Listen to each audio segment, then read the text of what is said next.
అవతార పురుషులు రెండు రకాలుగా భూమి మీదకి వస్తారు. పాపాత్ముడి పాపం వల్ల, పుణ్యాత్ముడి పుణ్యం వల్ల అని చెప్తారు. అంటే పాపాత్ముడి పాపాలు పెరిగినప్పుడు ఆ పాపాలను ఆపడానికి వస్తారట. పుణ్యాత్ముల పుణ్యం పెరిగినప్పుడు పుణ్యాత్ముని రక్షించడానికి వస్తారు.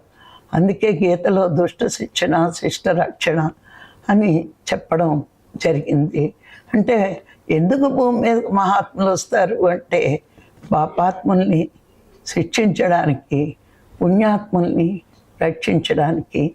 మనం చూసుకుంటే మనం భూమి మీద ఎంత మాంసాహారం ఉందో అని మనకు అర్థమైనప్పుడు పత్రికారు వచ్చాక ముందు ఆ పాపాన్ని, పెద్ద పాపాన్ని ఆపారు. ఎందుకు మాంసాహారం తింటున్నారు అంటే అజ్ఞానం వల్లే తింటున్నారు.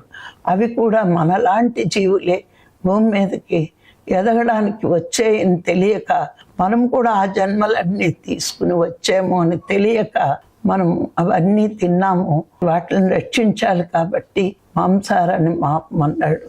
అలాగే ఆ పాపం వల్లే అలాంటి పాపాలు చేసి కూడా సజ్జనుడు దుర్జనుడుగా మారిపోతున్నాడు అజ్ఞానం వల్ల. తెలియక అని భూమి మీదకి వచ్చి మన చేత ఎన్నో మంచి పనులు, పరోపకార పనులు, పాపం ఆపితే ఎన్ని మంచి పనులైనా మనం చెయ్యగలము అని మన ద్వారా చేయించి లోకానికి చెప్పాడు. జ్ఞానం లేకపోతే, అజ్ఞానంలో ఉన్నప్పుడు ఎదుటి జీవుల బాధలను మనం పట్టించుకోం.